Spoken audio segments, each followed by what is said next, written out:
শীতটা কমে গেলেও সকাল 8:30টায় ঠান্ডা জল দিয়ে স্নান করে বেশ শীত লেগে গেছে।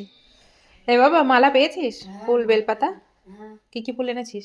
অপরাজিতা ফুল, তারপর গাঁদা ফুল, আকন্দ আকন্দ পেয়েছিস? ফুল পেয়েছি। আকন্দ ফুলের মালা পেয়েছো?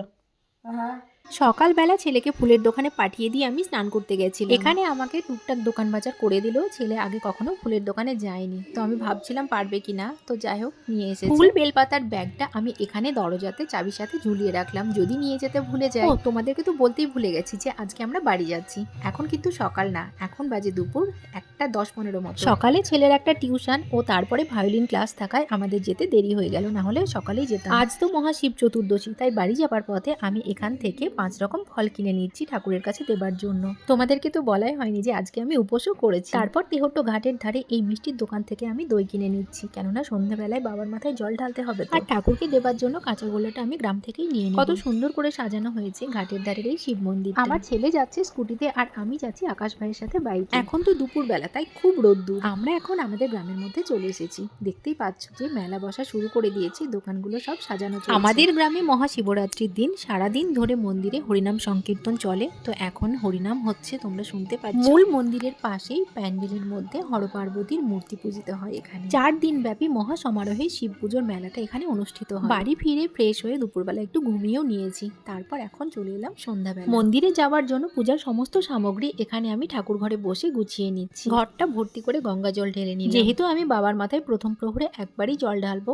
তাই একটা ঘটিতে আমি পঞ্চামৃত তৈরি করে নিচ্ছি। শিবরাত্রির ব্রত পালনের নিখুঁত বিধি নিয়ম আমি জানি না, তবে যেটুকু জানি সেটুকু ভক্তি ভরে করার চেষ্টা করি। দেখো জল ঢালার জন্য কত লম্বা লাইন পড়ে গেছে। পুজোর বাটার জন্য যে ফল, মিষ্টি, চাল, বাতাসা, ধূপকাঠি, দক্ষিণা এগুলো সব নিয়ে এসেছিলাম, সেগুলো মন্দিরের পেছনে এখানে দিয়ে দিলাম। এরপর লম্বা লাইনের পিছনে গিয়ে দাঁড়াবো আর অপেক্ষায় থাকবো কখন বাবার মাথায় জল ঢালার সেই পুণ্যলগ্নটা আসে।